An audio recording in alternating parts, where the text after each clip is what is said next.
All right. This is Robert Heath. This is lecture number 16, Wireless Communications Lab.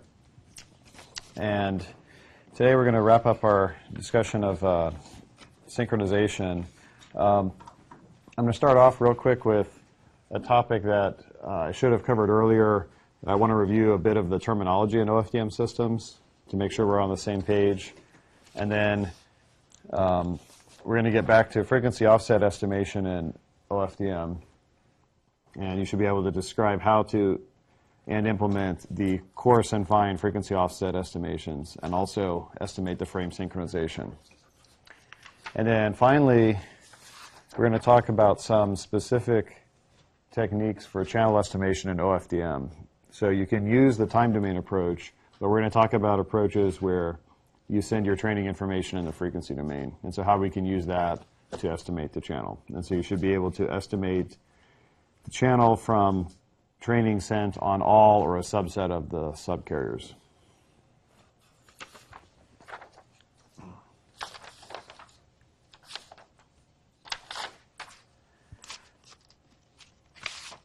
Okay, so as a review here, what we're doing is looking at OFDM communication system, and this is the model that we've proposed to use for the transmitter here, involving the QEM modulation, serial to parallel converter, IFFT, adding the cyclic prefix, and then converting back into the time domain with some possible additional filtering and discrete to continuous conversion there. Now on the receiver side, let's look at the receiver, which includes all of the functionality we've talked about so far. So it has the oversampling here, filtering. Now, as I mentioned before, a lot of times in OFDM we may not use anything more than some sync or approximation of a sync function here. So we don't necessarily use a fancy filter here. So this could be a very simple filter or could even be omitted. There's a downsample operation. Now here I have incorporated the sample timing into the downsampler just for convenience, but you could also have, the delay before here and then the downsampling here. And there may be benefits to, doing sample timing even in OFDM when we have equalization. So we don't necessarily want to eliminate that block. Then we have our new block here, frequency offset correction, which is going to look essentially like multiplication by something like e to the j 2 pi epsilon n. It's essentially just, actually this should be e to the j, yeah. So it's essentially just taking off that offset that has been created by the mismatch here. And then we have our frequency offset estimator, which is what we've been working on in the last lecture and we'll complete in this lecture here. Now, there's also, I'm just realizing one thing I'm missing here is the frame synchronization. We also need the frame synchronization here. That will typically be done jointly with the frequency offset correction. Oh yeah, that's what is here called symbol timing correction. This will make a little more sense when we talk about the terminology. And then, so here's our synchronization functions. And then we have the remove cyclic prefix, serial to parallel conversion, FFT, per subcarrier equalization, conversion back into the time domain, detection, and so on here. So I guess before I've written this, sort of like slightly differently here. But hopefully you get the idea here. So what we're really focusing on is just the blocks up here, and then we're going to talk more about this block down here today. So now I want to just review some terminology to start off with here. So we'll also see this terminology when we talk about 802.11a. There's a little bit of, first of all, confusion over what is a symbol in an OFDM system. So if we look back at this block diagram here, we've got bits being converted to symbols here.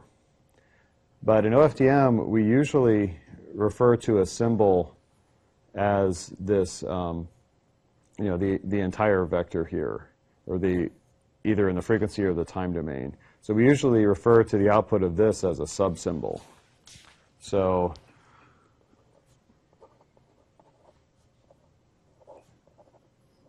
subsymbol is the output of this modulator, QAM modulator, for example.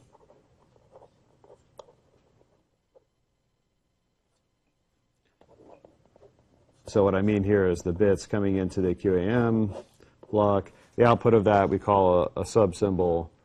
And then in terms of, so some other terminology here, this quantity T, which we've been using, when we talked about single carrier and single carrier frequency domain equalization, T was the symbol period. Here, we have to be careful that it's not the symbol period. T is actually the sample period.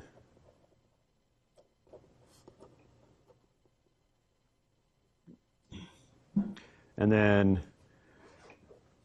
the OFDM symbol period, that would be the time that it takes to send one vector of information in an OFDM symbol, including the cyclic prefix. So the OFDM symbol time is T times n the number of subcarriers plus the length of the cyclic prefix. So that's OFDM symbol period.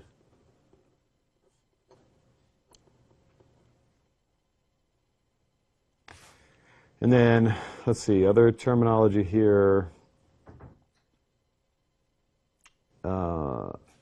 So OFDM symbol period. Oh yeah, subcarrier spacing.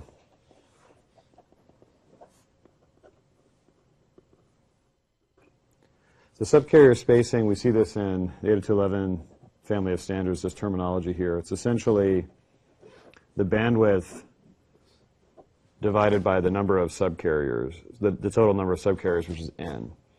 And assuming that we're using sync pulse shaping filter, the bandwidth is basically 1 over t. So the subcarrier spacing is 1 over nt here. And so we're looking at the double-sided bandwidth because this is going to be a passband signal, not a baseband signal. So subcarrier spacing is 1 over nt. And then we also need the guard interval time. So the guard interval is just the length of the cyclic prefix. And that's L sub c times t here. This is called a guard interval because one of the side benefits of this is that if we have like this system where we're sending a block of information and a cyclic prefix and then another block of information, what happens is the cyclic prefix serves to help us process the information here in blocks. So it provides, it gets rid of the memory effect that happens when we convolve this received signal with a channel. And so instead of having to decode the entire sequence, we can decode it in a block-by-block fashion because this guard interval is longer than the memory of the channel. In the homework assignment this week, you'll see an example of something other than a cyclic prefix that's also a guard interval, which is, in the example I gave you, is zeros. And that's another guard interval that's used in one of the ultra-wideband standards, which also is a multi-carrier variation.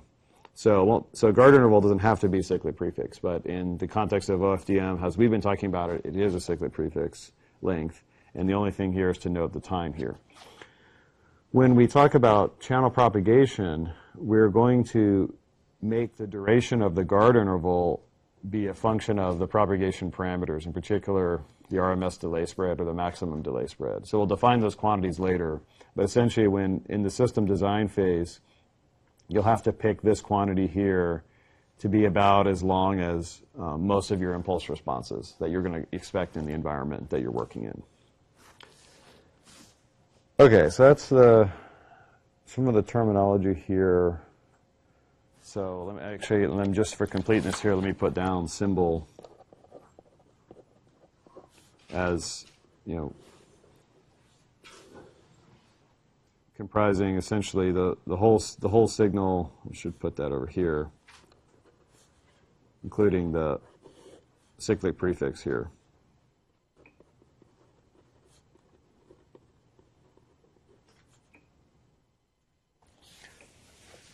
Okay, so at some point I'll ask you to calculate some of these quantities here. So any questions on just the terminology? We've been kind of using it already, so maybe you've picked up on it here. So you can let's see here. Yeah. All right.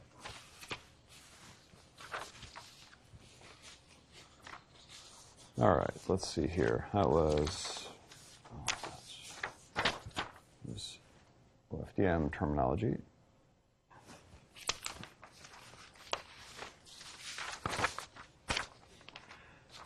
Okay, now let's get back to frequency offset estimation in OFDM here. So, yes, question.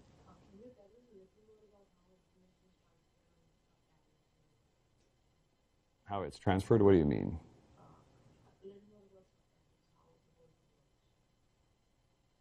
How the OFDM works. I think I'm not following your question, maybe. I mean, this is the OFDM transmitter here, and the information, you know, these symbols show up right here at these different points here. We take the IFFT of all of that.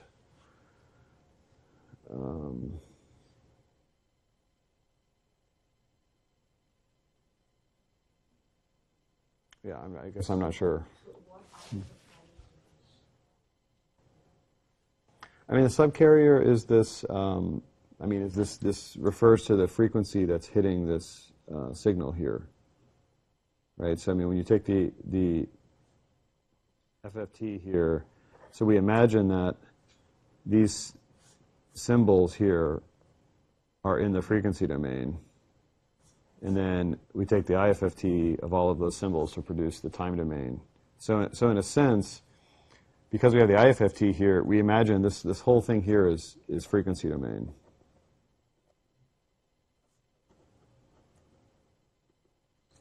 And then the kth entry here is is a symbol that will ride on this complex exponential e to the minus j 2 pi k n over capital N here.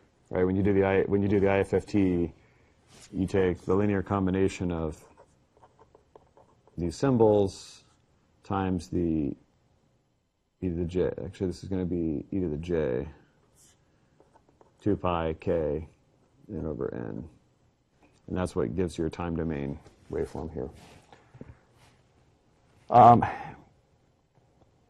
If you look at the spectrum of an OFDM signal in the time domain, there is some connection in the time domain as well. Like if you were to turn off all of the subcarriers but one, you would see information that is focused around, you know, the carrier plus some offset here. But OFDM, it's a little bit tricky because we're not actually sending information in its own frequency band. It's not like frequency division multiplexing where each symbol lives in a little chunk of bandwidth. They're you know, actually spread in the time domain. They're actually spread across. They're spread over time. So it's not exactly like frequency division multiplexing, but I don't have a good illustration of that here.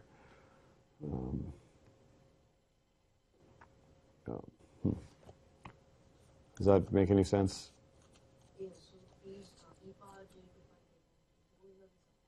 Yes. Yes. Okay. So maybe I'll add that on here.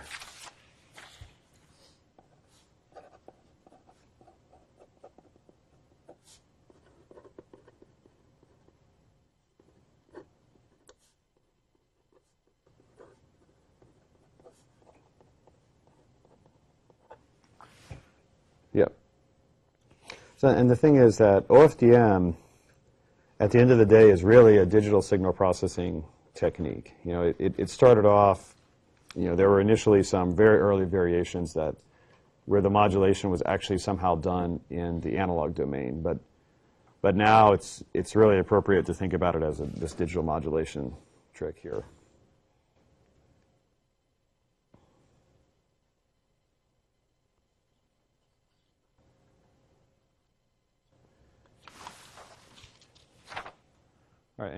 terminology questions?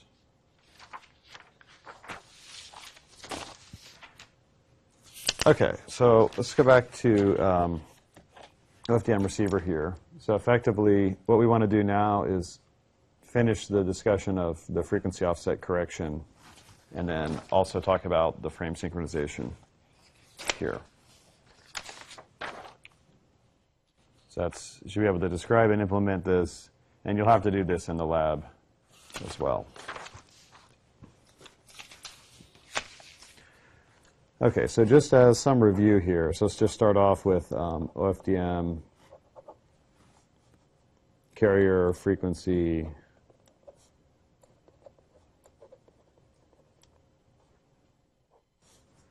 offset synchronization.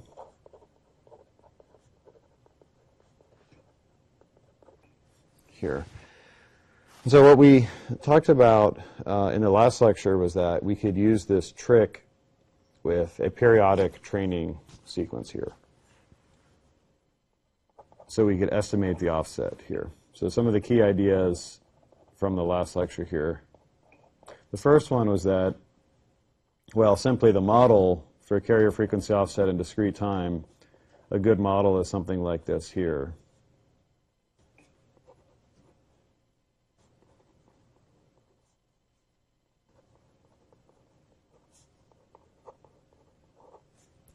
So this is the model for the offset here. This is what's unknown.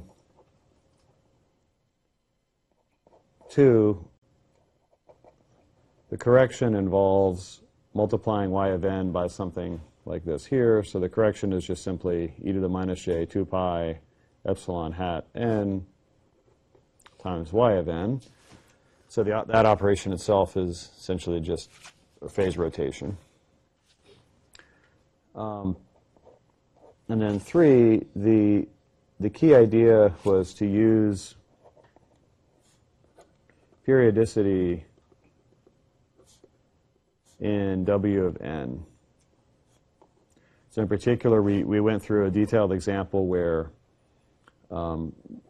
we had, in the context of OFDM, that W of n plus L sub c is equal to W of n plus capital N plus L sub c for n equal to 0 through n minus 1. And the plus L sub c here is just to get rid of the effect of the cyclic prefix, just to be careful about that. And then what we did was we showed that using this periodicity, we could then write that y of n was approximately e to the j 2 pi epsilon n. So this should be y of n plus L sub c here. It's approximately 2 pi epsilon n, y of n plus L sub c plus n here. And so then the idea was that we use this to derive a least squares, a relaxed least squares estimate. So solve relaxed least squares problem.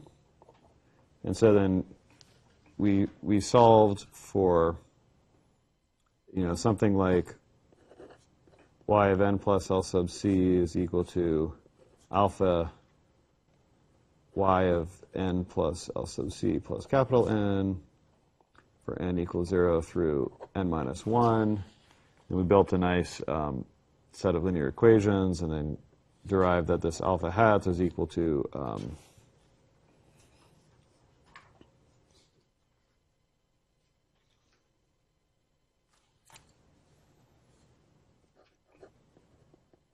so the sum over n, this is going to be y star, actually let me think here, this is going to be, y star n plus L sub c plus capital N, y of n plus L sub c, and then divided by, so from 0 to n minus 1, y of n plus L sub c plus n magnitude squared down here. And then we derived our estimate by looking at just the phase of this alpha hat here and dividing it by 2 pi n.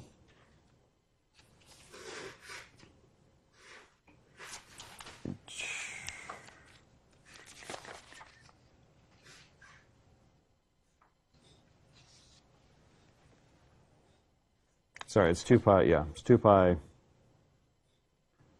n, yeah, sorry, it's 2 pi n over 2 because this right here, yeah, so I have to be careful with the subcarriers here. This is n over 2, this is n over 2, this is n over 2, this is n over 2.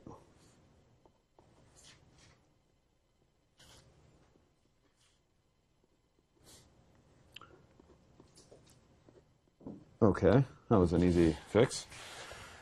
Yeah, and because I have to be careful that we created periodicity from one OFDM symbol of length n, so the periods were n over 2. So I wasn't careful when I was writing that down here. And so then that was just the phase of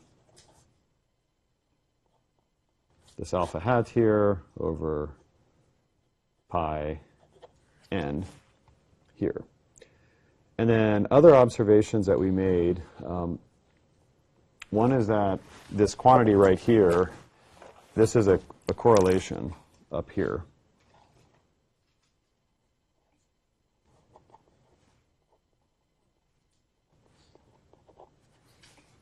And so this correlation can be used for frame synchronization.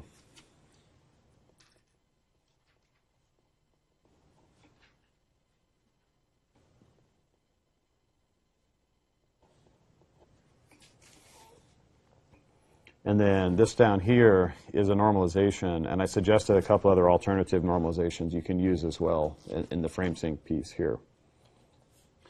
So this is a summary of what we got up to last time. So any questions about this here?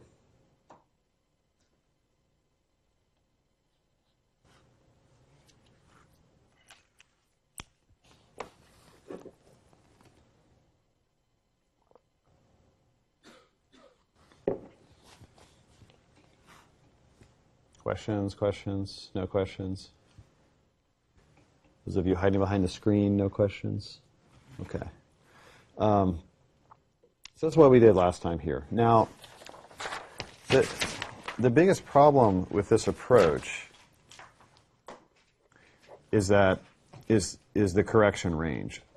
And this is not a problem. This is just, sort of a fact of what happens when you use this kind of approach here.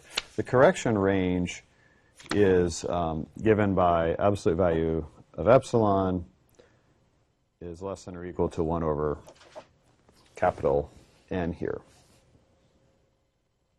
So coming back to the concept of subcarrier, effectively we can correct a frequency offset that is less than or equal to the discrete time frequency corresponding to one subcarrier, because this is the subcarrier spacing is 1 over N here.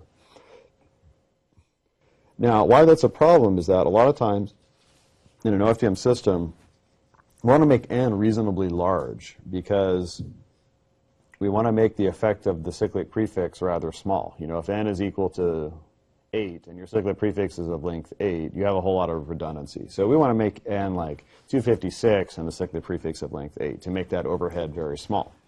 But when you do that, then you run into this problem here where your correction range becomes smaller, and then at some point a small correction range means higher tolerance in your analog components, and then that translates into higher power or cost. So there's always a connection in the decisions that we make as communication or signal processing engineers and the resulting costs that impacts your friends working on mixed signal, working in analog hardware, RF, VLSI. So the things that we do affect them, normally in a way that makes them upset, because we ask them to have something that's higher power, higher cost, higher complexity. But that's sort of the way it is here. And of course, they would like to push back on us and say, yeah, well, how about you correct, megahertz of offset, and then it's a problem because we can't do that. The signal processing is too complicated. And we'd ideally reach a compromise. So what I'm going to show you here is now a technique for extending the range of this algorithm here. And this approach works because we're going to exploit the specific structure of OFDM. So this doesn't work in a straightforward way in a single carrier setup. Though there's probably a way to modify it that I haven't thought about. But so let's look now at how we can correct a larger offset here.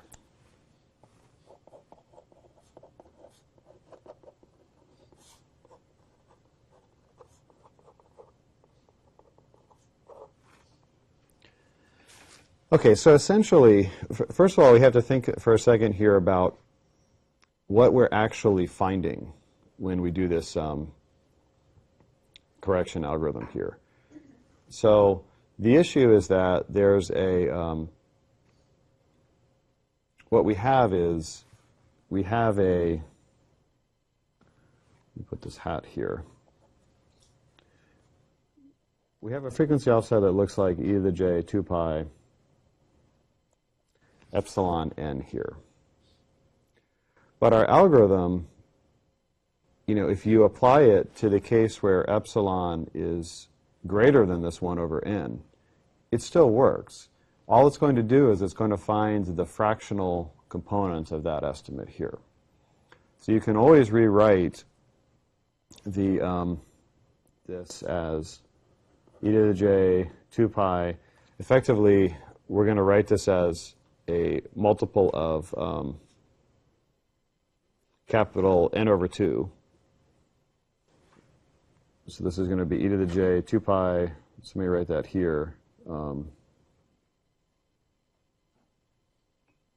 M over N over 2. And then we can write some, let's see here. This piece here will be like the epsilon sub f there.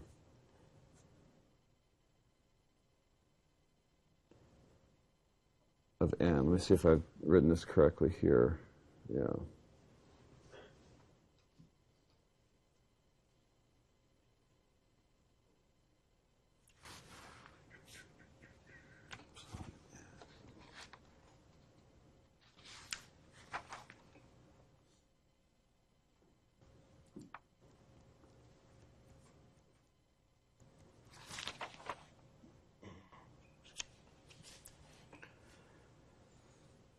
And so what we have is that this epsilon is essentially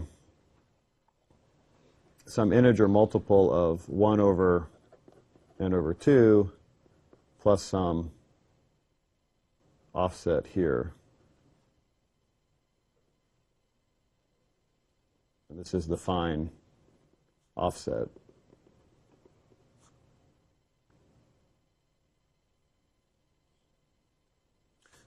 And remember, the fine offset, how we got this over here, is it's less than or equal to 1/2 times 1 over n over 2. So it's plus minus 1 over n over 2. It just happens to multiply out to look like 1 over n. So don't get confused by, there's like not a factor of 2 missing, which is what I was just thinking in my mind, that there's a factor of 2 here. So this is the fine offset, which is less than or equal to 1 over, plus minus 1/2 n over 2. And then this right here is called the integer offset.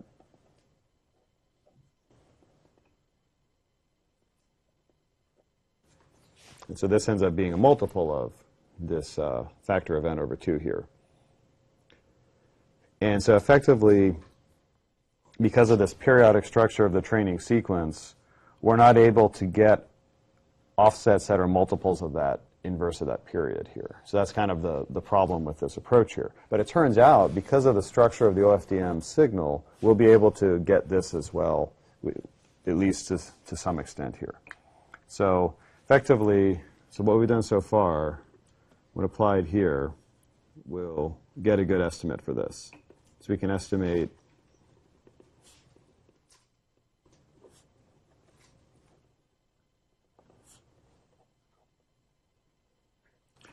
And you can show that this disappears because when you go through here and multiply this e to the j 2 pi m n over 2 by capital N over 2 here, that becomes e to the j 2 pi m, which disappears here. Because remember that the offset that we had was e to the j 2 pi epsilon capital N over 2. So that piece is just disappears because of the fact that e to the j 2 pi is equal to 1.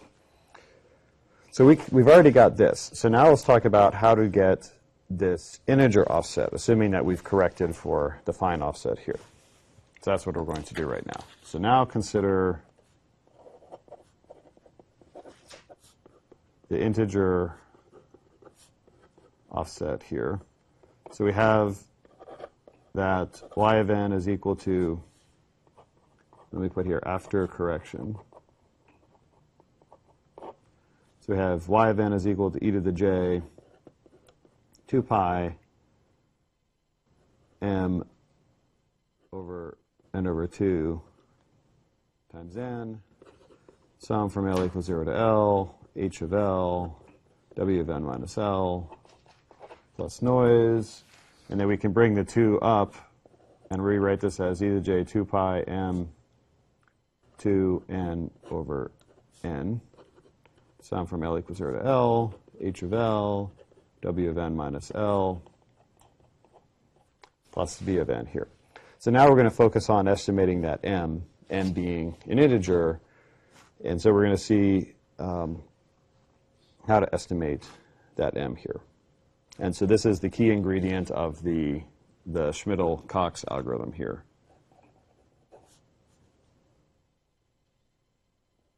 So we're going to talk about the key idea of the Schmidl-Cox approach now. So let's look at the effect of all of this here in the frequency domain here. So 1, 2, 3, 4 here. Okay. So supposing that you have, I guess I'll repeat it here. So I have a new page. Y of n is equal to e to the j 2 pi 2mn over n, sum from L equals 0 to L, h of L, w of n minus L, plus v of n here. All right, so we go through here, we discard the cyclic prefix, we take the Fourier transform of this. What happens? Well, by discarding the cyclic prefix, we're going to end up with something that looks like this here. So because we're going to, instead of starting at y0, we're going to start at y of L of c. So we end up with something that's like e to the j 2 pi 2 L sub c m over n. And then in the frequency domain, what we get is this, right? Look at this right here.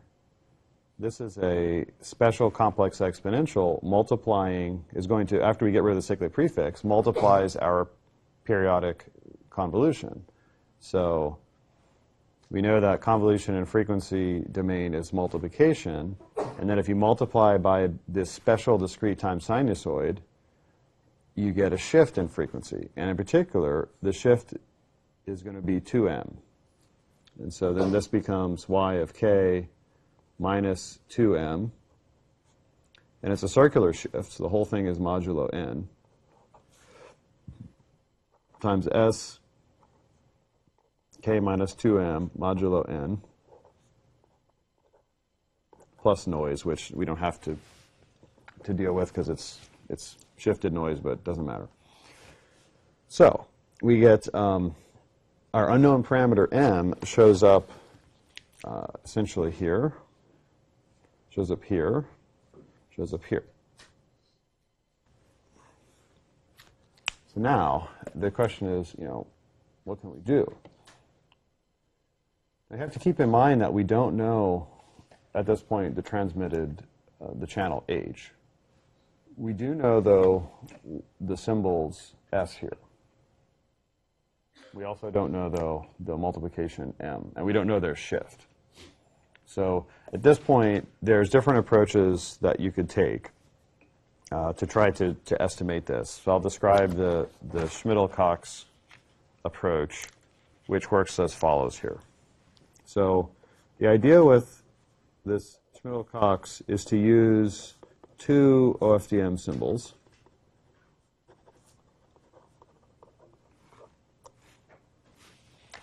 So on the first OFDM symbol, you will have some training signal. Let me think here. So S. Yeah. Yeah, so you'll have some training S1 of n from n equals 0 to n over 2 minus 1. So by the way, what does this y of k look like? So this shift by 2 somehow makes sense, because if you remember, in the frequency domain, we zeroed all the odd subcarriers. So this is shifts by 2. So the resulting spectrum here still has zeros in it. So just as a sanity check here. So we send some known training here.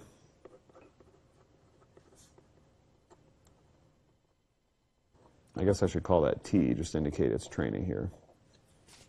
And then on the second OFDM symbol, we're going to use another training sequence where we take the first training sequence, T1 of n, and multiply it by a second training.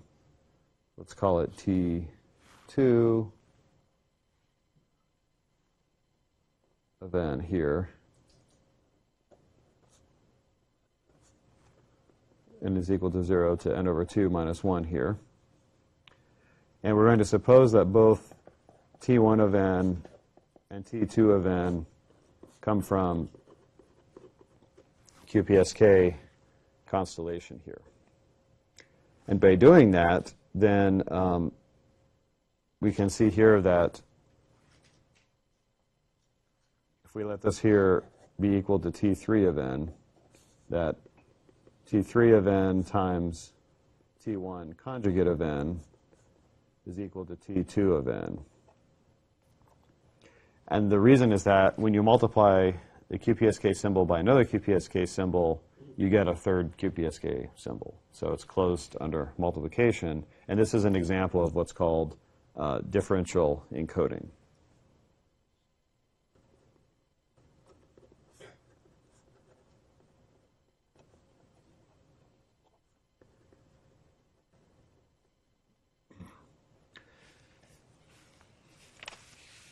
Okay, so to see how this works now, let's look at the received signals in the time domain resulting from each of these two training sequences here, sorry, in the frequency domain. So we're going to get a y1 of k, and that's going to be e to the j 2 pi L sub c m over n h k minus 2m modulo n, and this will be t, this is our t here, let's call it t1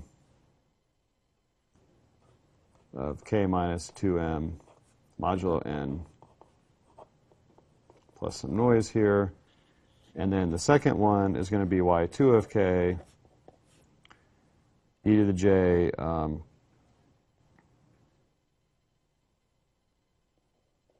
2 pi, and this is actually, sorry, I forgot the 2m here, e to the j 2 pi lc 2m. This is going to be e to the j 2 pi 2lc 2m over n. 2lc because at this point we've thrown away two cyclic prefixes, so we've occurred an additional phase offset. And then we multiply this here by the same shifted k minus 2 over m to the n times t2 of k minus, sorry, this should be, using my notation, t3, k minus 2m modulo n plus v2 of k here. So we've got the same channel here as here, different training here and here, different noise, of course, and a slightly different offset, phase offset here. It's okay, not a big deal. Now what we're going to do is we're going to use the the standard trick here with differential decoding is, so we're going to multiply, we're going to use this fact that if I multiply the conjugate of T1 by T3, I get out T2, which is my known, also a known training symbol here. So by multiplying y2 of k by y1 conjugate of k, I get out, now so I'm going to multiply these two together here, so I have 2LC 2m of n, 2 pi LC 2m over n, so I'm going to end up with a e to the j 2 pi 2 L sub c m over n. I'm sorry to keep carrying the phase with us, but we actually need it. Then I'm going to put the h here. Now look at what we've done here. We're taking this unknown complex number, multiplying by its conjugate, so we get the magnitude squared. Which is a real number. Has no, and it's positive, so it has zero phase. And then we get T3 times T1 star, which is equal to T2. So that becomes T2 of k minus 2m modulo n. And then we have the, corrupted noise here. So we end up with essentially the cross terms plus enhanced noise. So we get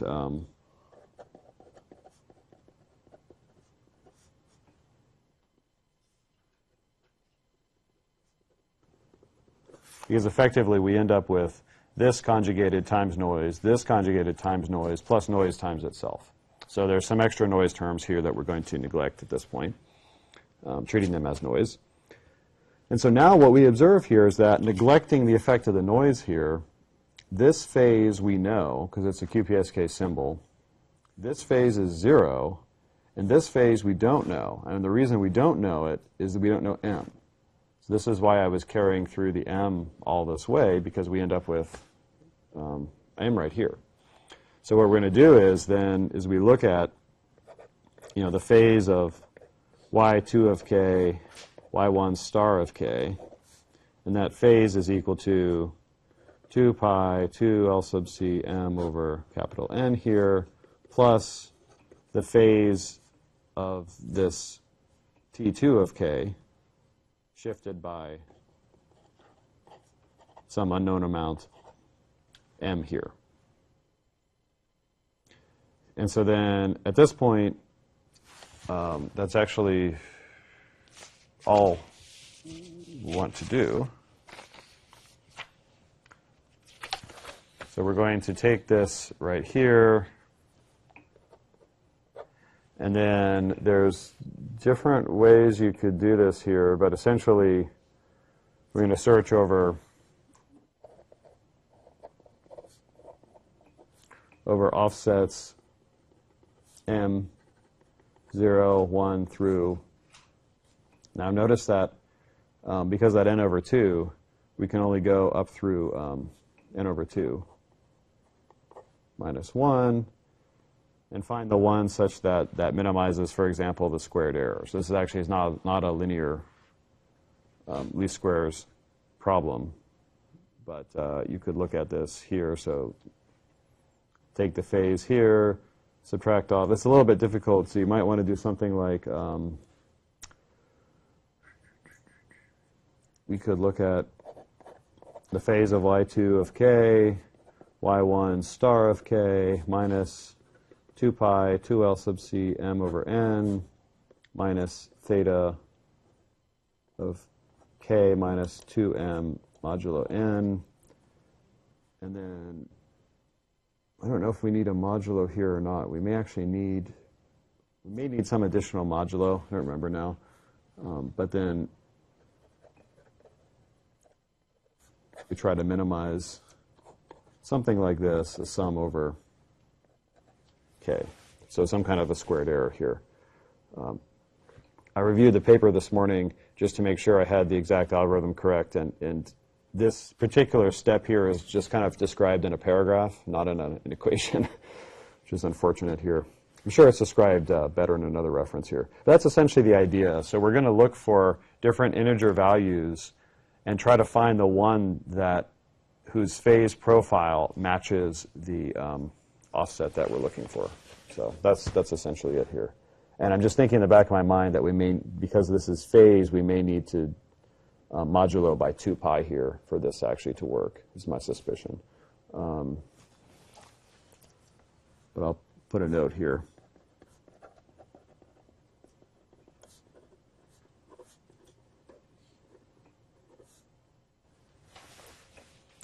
Or this could also be done with e to the j 2 pi or something here. Do question? Questions in the back there? No? Okay, so that's the idea here. Yes? When we went from time domain to the frequency domain, like Yeah. yn to yk, so I did not understand why did we get the term of 2 pi to LCM? Why do we get that? Yeah, okay, yeah, I realized I didn't go over that here, but I'll show it here. I mean, essentially, we have y of n equals e to the j 2 pi m n over, 2 pi 2m over n, sum from L equals 0 to L, h of L, w of n minus L, plus v of n here. And so the first step was, at the receiver, was to pull out y of n plus L sub c. And if we plug in y of n plus L sub c, we get e to the j 2 pi 2m n plus L sub c over n times the sum from L equals 0 to L, h of L, w of n plus L sub c minus L plus v of n plus L sub c here. And then this is basically the step of discarding the cyclic prefix for n equals 0 through n over 2 minus 1. And so what you see is that you end up with this. This is going to be equal to e to the j 2 pi 2m L sub c over n times e to the j 2 pi 2m n over n times the sum from L equals 0 to L, h of L, w of n plus L sub c minus L plus v of n. But yeah, and then we know that this right here is,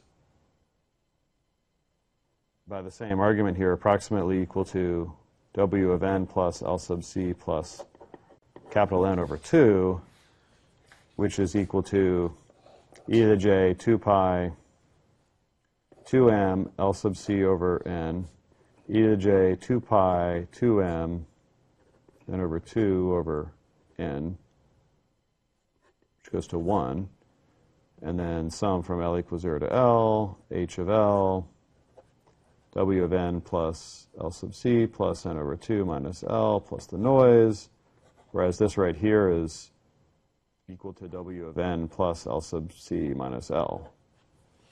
So that's basically it. It's actually just a function of discarding the cyclic prefix. And when I've done this before, when I first started teaching this, I was just neglecting that term, but it actually affects the algorithm. So we put it in here.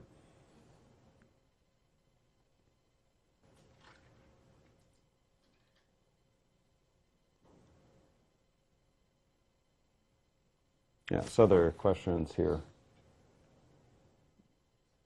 The main thing we are doing different here is earlier for small offsets we are using the same training sequence repeated, but here we are using these two different training sequences and then using the decoding of the differential, using differential decoding. Yeah, exactly. So we've essentially assumed now a system that has like a training structure that has, like a cyclic prefix, and then has, training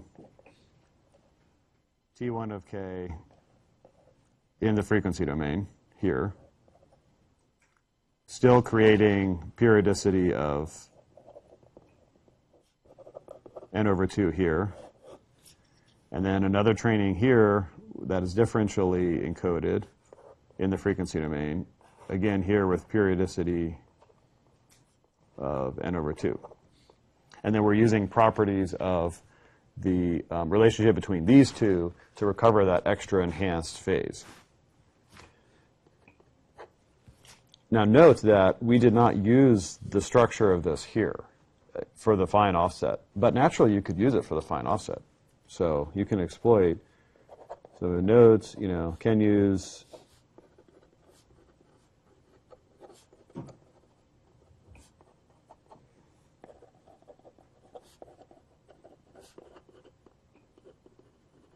so essentially this for better fine offset correction as well. So because you essentially would look for a periodicity of your received signal here and here. And so when you go through and derive it, you'll just end up with twice as many terms in your least squares. And it'll be the same phase offset. So it actually works well there. Yeah, so other questions on this structure here?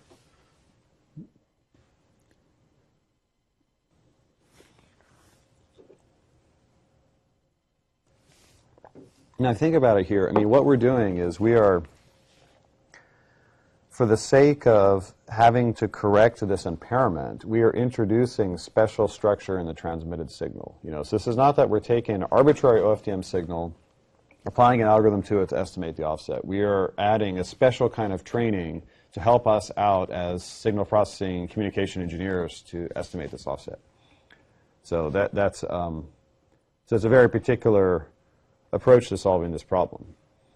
And this is very similar to what's done in 11A, G, and N. They have a structure that looks very much like this here. So this even though it seems, like I've just constructed a very artificial looking setup, the setup actually works and it's used in many systems right now, billion devices or something. So it's a cool idea. Now, one thing that I haven't really exploited at all is the cyclic prefix. But it turns out the cyclic prefix also creates some periodicity because, the data that's here is the same as the data that's here. It turns out that you can exploit that to derive also a frequency offset estimator and a frame synchronizer. And depending on my mood, I might add that into the homework. That's actually a fun problem.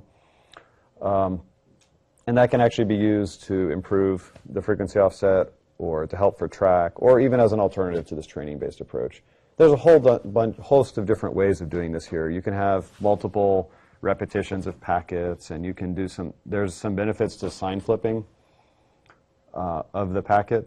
So having a training, and then instead of repeating it, I repeat it with a negative multiplied by it. So it's still periodic, but there's a minus sign sitting in there. There's actually a benefit to that in terms of correlation peak. So what you're going to see in the lab is that the cyclic prefix creates for us a big problem on frame synchronization because the data, we're looking for a self-correlation here, but this is also here. And so what we're going to see is that in the lab that the frame sync peak tends to be rounded. And so you'll have to deal with that in the algorithm design. But that's one problem with frame synchronization with the cyclic prefix. Okay. All right, any other questions about this? All right, somehow that went much longer than I expected here. Let's see.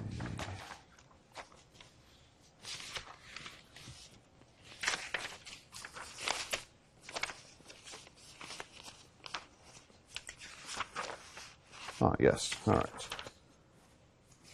Let's take a short break here, assuming I printed out what I wanted to show you.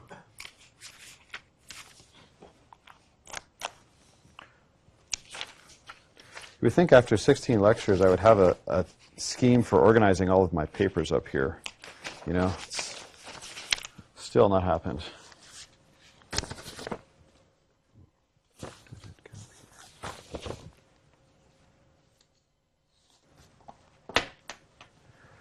All right, I'm sure I brought this with me here.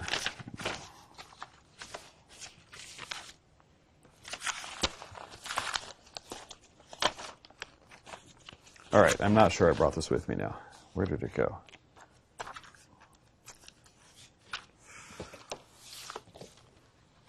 Okay. Well, I will find it online again here.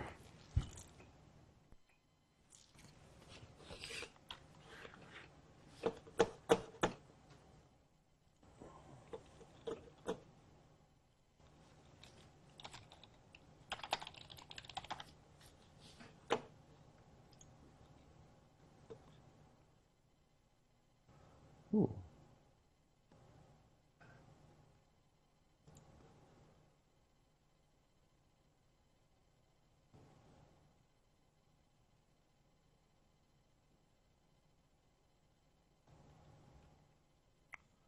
Well, where did it go?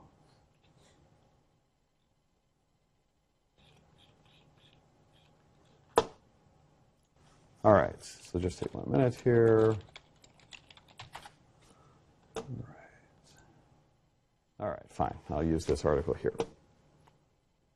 This is just something I saw a couple days ago. I wanted to mention it because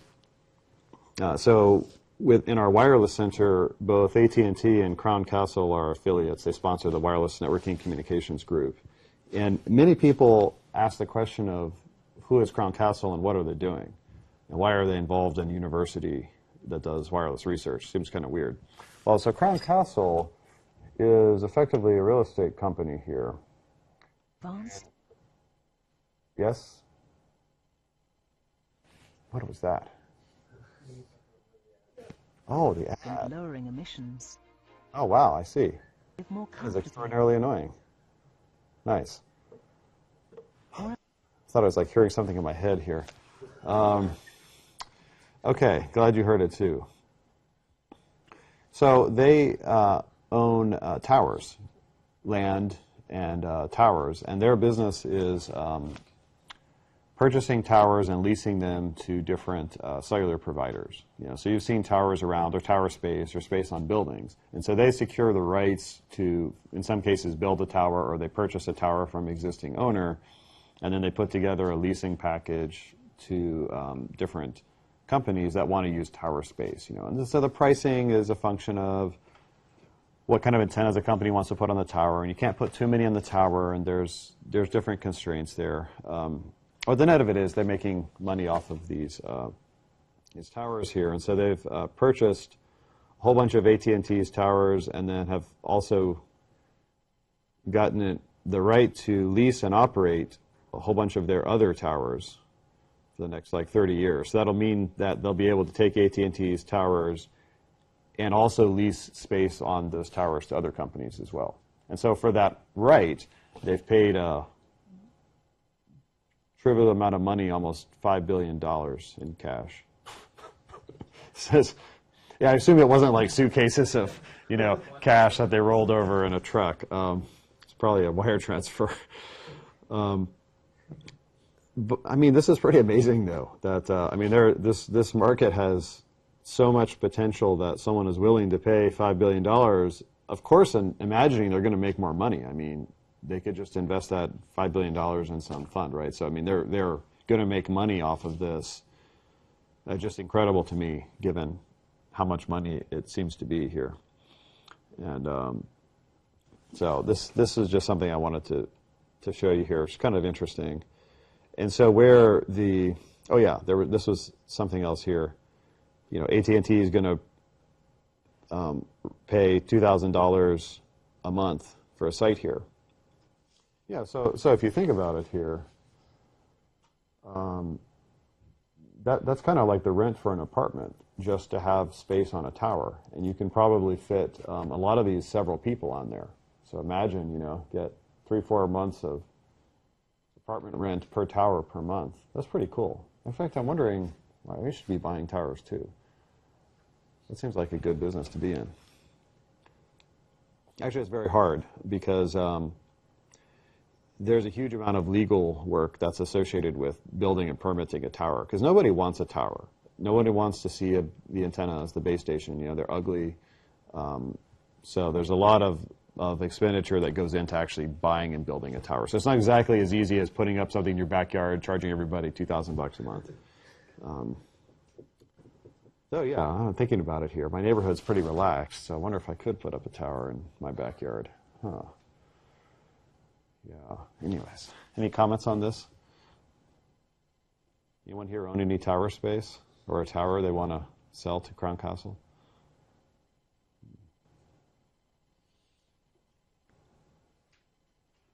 Yeah, so where this Crown Castle fits in with wireless communication theory is that they would like to know, is this particular tower worth a lot of money or not? So they'd like to know what towers to invest in and then how much to charge. So if they have a tower that's, let's say, next to a stadium that's really prime real estate, then maybe they're going to charge more than a tower that's, out in a rural area serving only 3 farms. So we actually use some of our analytical techniques developed in the wireless group to help them figure out, what kinds of space are valuable or not.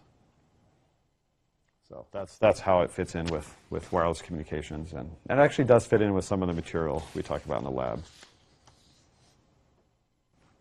Whoa. All right. Questions, comments? From advanced solar technology harvesting the power of the sun. Yes. All right, back to... All right, final thing we're going to do is... Missions Wait, where did to it go? help you live more comfortably Oh. and safer. That's weird. Okay, so let's get back to the final part of the lecture here. Oh. Well, this makes a lot of sense. I printed my notes twice instead of that other thing. Okay, that's what happened. Finally, we're going to talk about channel estimation for OFDM. So I'll go through this quickly, and I'm going to talk about essentially how we can do this in the frequency domain, using information that's sent in the frequency domain, basically by putting the training before the IFFT, where we have our data symbols here.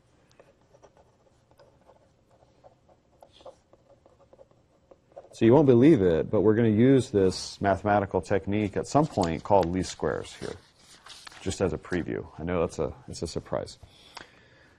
So, time domain can be done. Let's talk about frequency domain with pilot symbols. So what we're going to suppose here is suppose that we know a subset of the symbols sent in one OFDM symbol. So suppose that we know S of K1, S of K sub 2, S of K sub M here. So these are in one OFDM symbol. And I'm using K sub 1, K sub 2 through K sub M because they're not necessarily adjacent. You could use all of the subcarriers. That's fine. This could be 0 to n minus 1. But I'm also going to allow myself to not use them all. And often in pilots, we don't use all the subcarriers. We use a subset of them here. So then the question now is, how can we use this known information to estimate the channel? Well, if we look at this, the information that we know after the FFT at the receiver, we end up with something like this here. So we end up with a series of equations that involve the known pilots, the unknown channel coefficients, and of course our good buddy noise.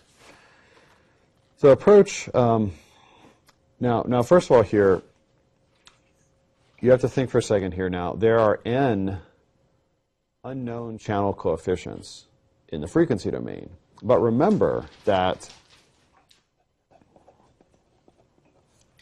the frequency domain coefficients are derived from a Fourier transform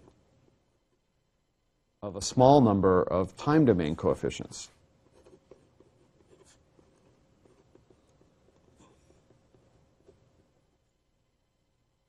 And so L is typically much less than n here, because normally the cyclic prefix is rather small relative to the size of the OFDM symbol, which is n, which is rather large here.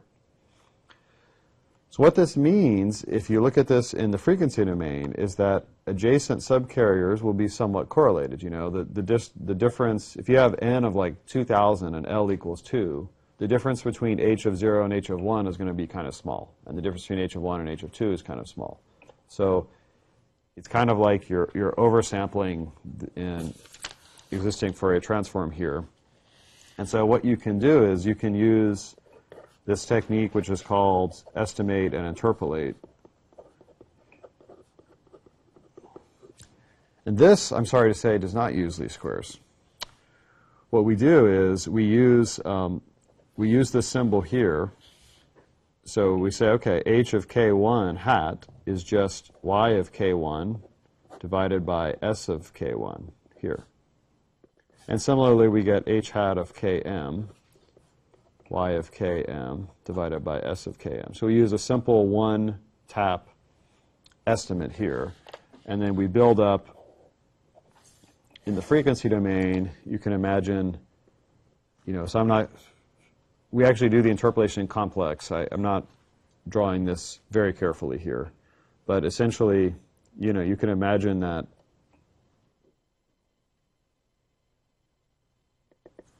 going over here, so let's call this n over 2 to minus n over 2. So supposing that these are the different subcarrier points here.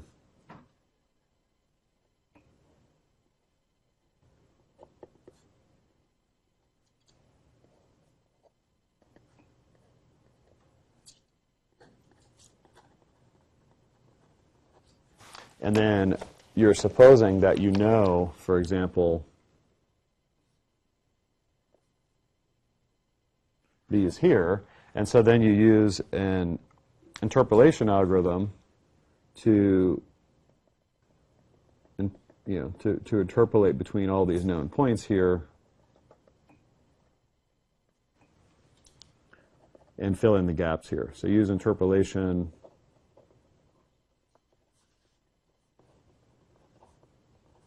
to fill in the gaps. And you have to be careful about this interpolation because this is actually periodic. Don't forget that. So you actually need a periodic interpolator. There's different ways to do this. There's mean squared error approaches. There actually are least squares approaches. I won't discuss those in detail here. But this is actually an approach that's commonly implemented. So it does merit some discussion here. But what I want to do is now I want to tell you about an approach that is, somewhat tricky, but allows us to get potentially a better estimate of the channel. Because here we have a very noisy estimate right here, because we took some symbol plus noise divided by the symbol. So there's not much averaging here, and so we're filling in a bunch of noisy estimates. So if your SNR is not good, this approach ends up with a lot of noise. Now, there's ways to fix it with smoothing and using more advanced statistical signal processing. Definitely ways to make that work, and there's a lot of papers on that concept here. What I want to show you, though, is what I think is a cool approach here, which is to use the structure in the FFT of the channel. So what we're going to do is we're going to write YK1 as being the Fourier transform. Look at this right here. 1 e to the j 2 pi k1 over n, e to the j 2 pi 2k1 over n, and so on here. So all I'm doing is writing out the coefficients of this right here. I'm just expanding this out in an inner product. So these are going to be here. And then I'll put my unknown time domain coefficients here, h0, h1 through h of l. I'm going to put my known symbol s of k1 here, plus noise here. So this is unknown time domain. Okay, now, what do we want to do here? Well, obviously we want to formulate this as a least squares problem, because that's where the action is. The problem is we have a product of three terms here. This being unknown, this being known, and this being known. So, and then we want to write this in a nice matrix form. So what I'm going to do is, knowing, of course, how the story goes, I'm going to tell you how this happens here. So we're going to rewrite this here. So what I'm going to do is I'm going to associate this symbol, with this row here. But instead of multiplying the symbol by the row together, I'm going to separate it out. And so I can rewrite this as a diagonal matrix that has S of K2 on it, and so on here. So this is diagonal matrix. And then here, I'm going to put all the rows, these are pieces of a DFT matrix here. So this is going to be 1, e to the j, 2 pi, k1 over n, e to the j, 2 pi, 2 k1 over n, etc. There's going to be 1 e to the j, 2 pi, k2 over n, e to the j, 2 pi, k2, 2 over n, etc., here. And then I'm going to have my unknown coefficients here, h0 through h of L, and then plus noise bleeding off of the page here. So then rewriting this here, I'm going to get a vector y is equal to a matrix S times a matrix E times an unknown vector h plus noise. So at this point, now we can go to town on least squares. This is tall, presumably. So the dimensions here are the number of pilots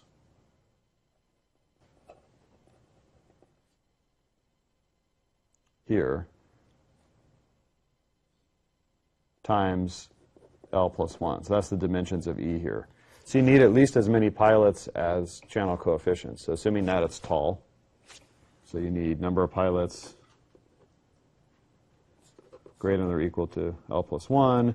And then given that, we just go to town here, write the least squares solution here. H least squares hat is going to be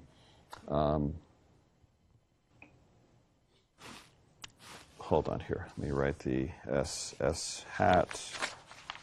Yeah. It's going to be SE conjugate, which becomes, conjugate transpose, E star, inverse, E star, S star, Y. And then we form our estimates of the channel in the frequency domain as the sum from L equals 0 to L, H hat of L, e to the j, 2 pi KL over N here. And you could also do that in a nice matrix form, as you could, if you wanted to stack all these up in a vector, you could multiply your HLS by a big fat matrix with entries 1, 1, 1, 1, 1, 1, 1, e to the j, 2 pi over n, e to the j, 2 pi, 2 over n, etc. Going down here, so this is just a piece of a DFT matrix here.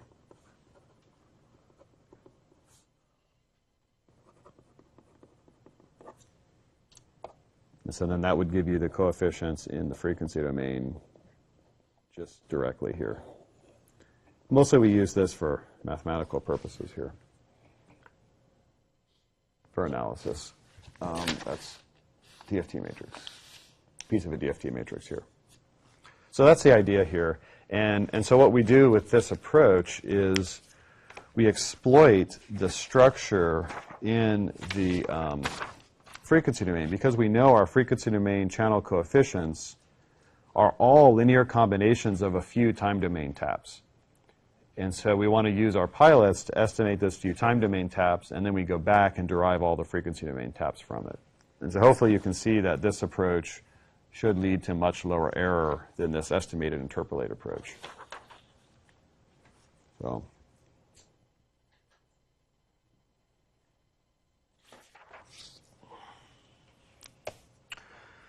that's it with estimation here. Any questions, channel estimation?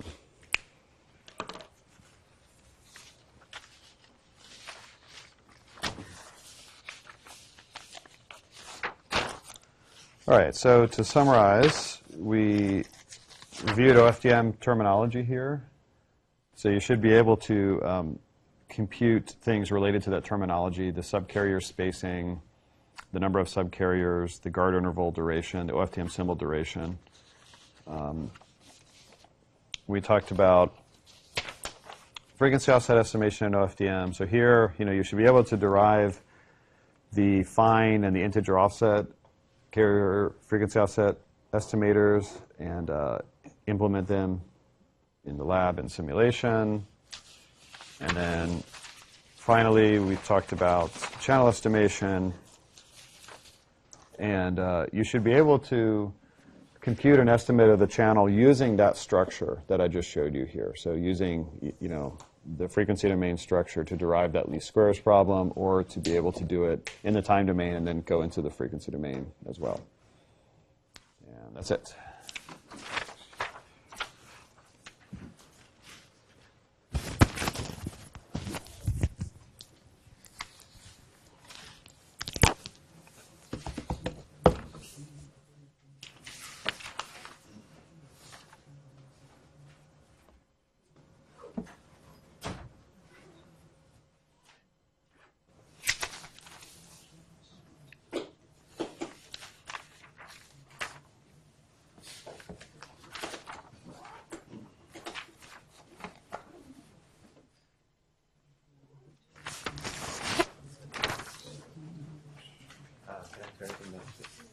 Sure. It's actually possible. Can you put it in the box? Okay. Because there's a chance that I will forget it in my bag. Okay. Strong chance.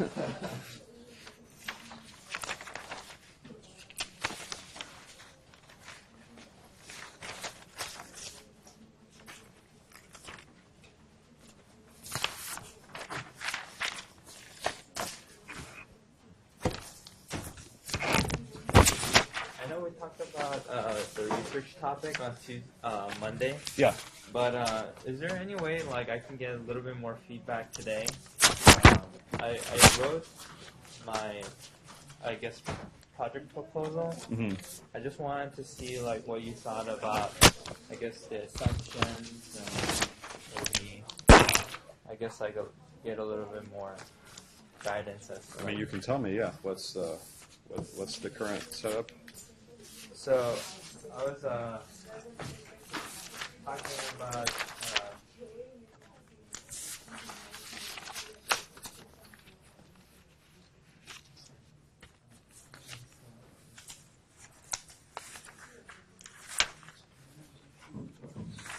so last time I came in with the notion that maybe I'll do on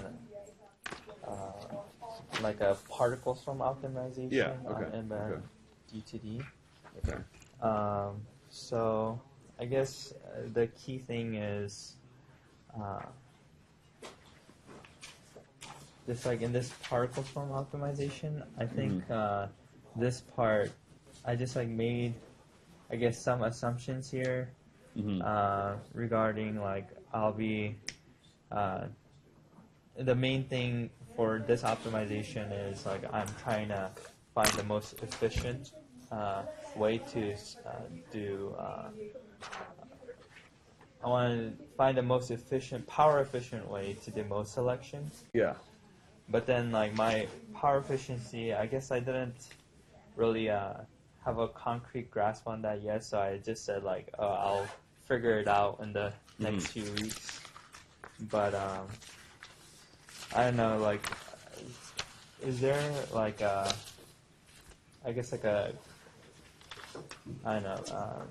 rubric that you'll be going off of, or? Yeah, it's loaded on the, you can see it on Blackboard. On Blackboard, okay. Yeah. What do you think about this timeline here? Do you think that's? I know it's kind of small. But... Yeah, I mean it's okay. Okay. So. Yeah. Yeah, I mean you can check what I'm grading there. I mean, the proposal is mostly that you have, a well thought out idea. Okay. I mean, not knowing exactly what to optimize is not a big deal. Okay. But having a poorly formulated problem is a bigger problem for me. All right. Let's see. Thanks. Okay. So, we don't understand this why T2 come from. Here you multiply this Y2 and Y1 star. Here why this From there, because there's T2 right there.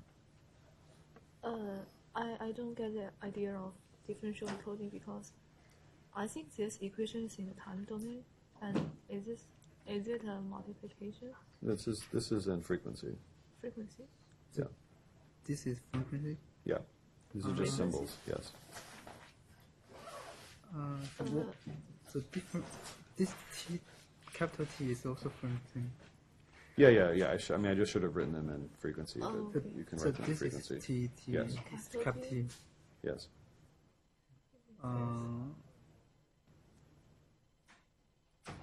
Okay, so why this mean? Why do you call this differential encoding? What's the idea of differential? Yeah. Well, the idea is you can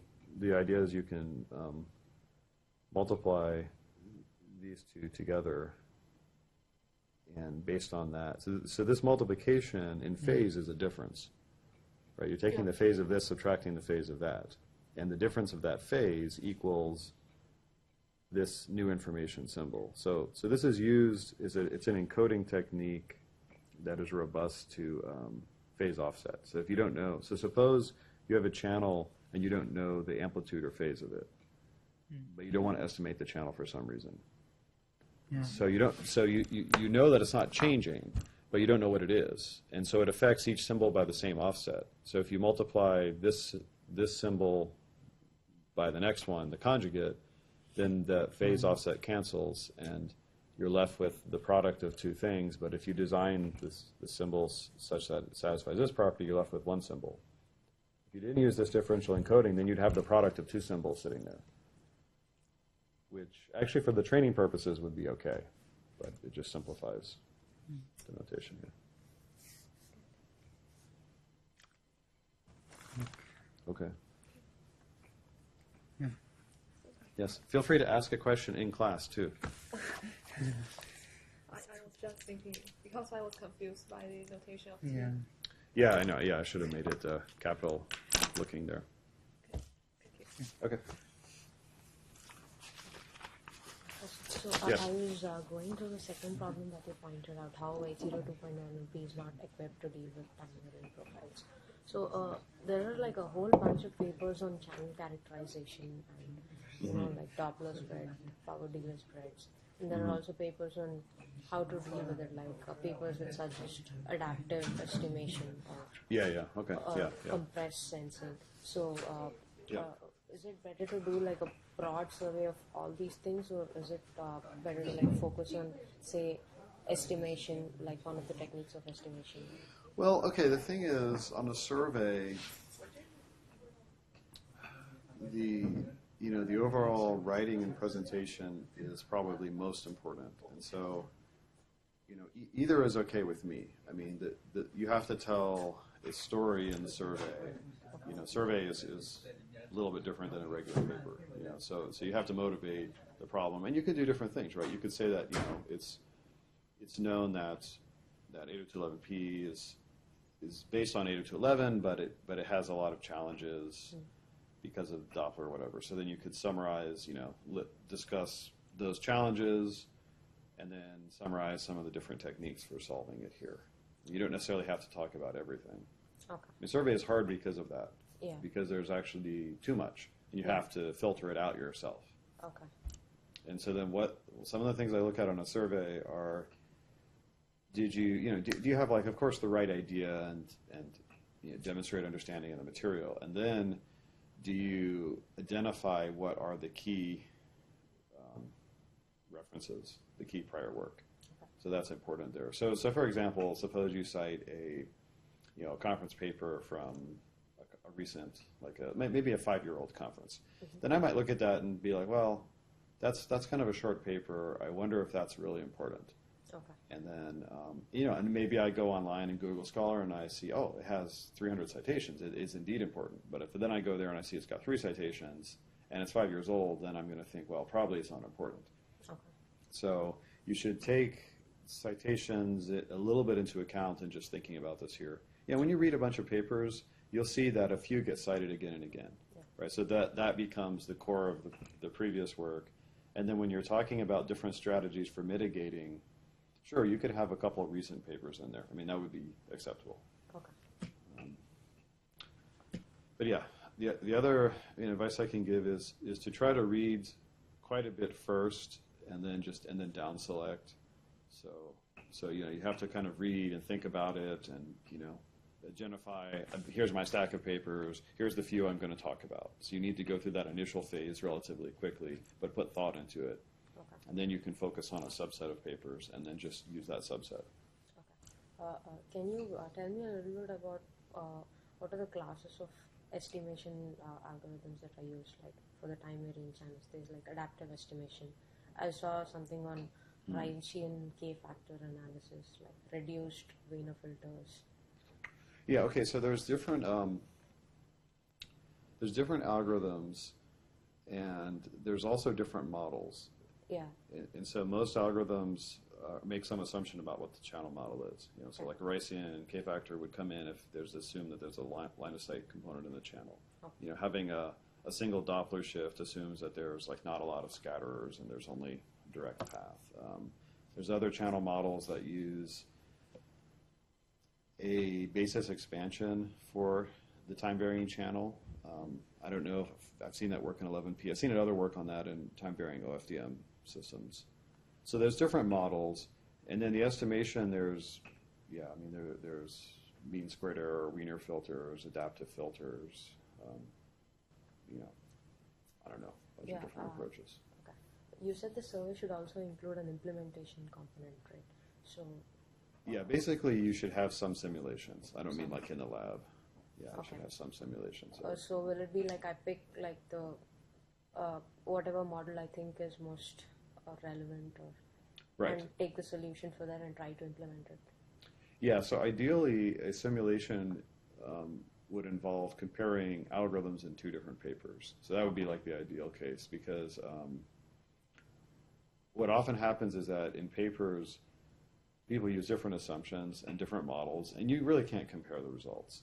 So a good survey will try to compare them, and you could compare, let's say, an adaptive or non-adaptive, or Wiener technique and some other technique, or you could compare one algorithm and apply it on two different models. Okay.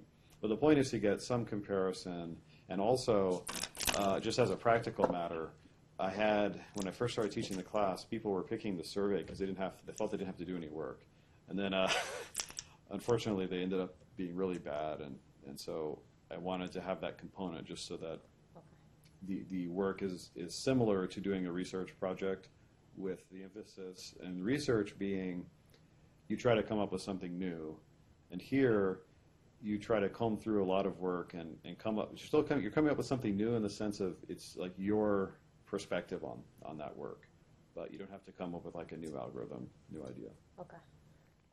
Most of the simulation typically happens in MATLAB, or? Yeah, most people use MATLAB. The recording is off here, hopefully. Yeah. Okay. But you can use C, you can use LabVIEW.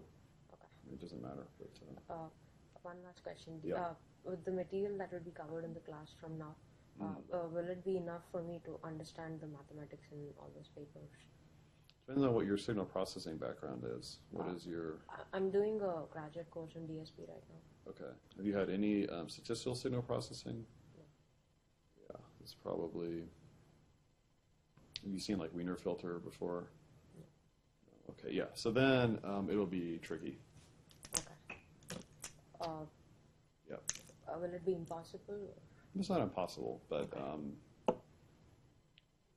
yeah, it just depends on how quickly you can grasp that material.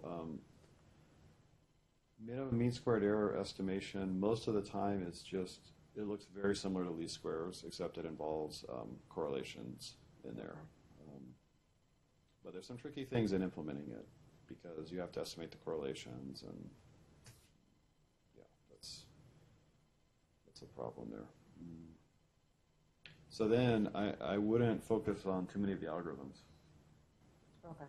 Yeah, so you might not want to talk about a whole bunch of different algorithms for correcting it as much as the problems. Okay. I mean, a lot of times surveys, they just talk about the problem. This is the system, here's how it works, here's why it's not working well. Okay. So that would be good too. You still have to find something to simulate, but you could simulate.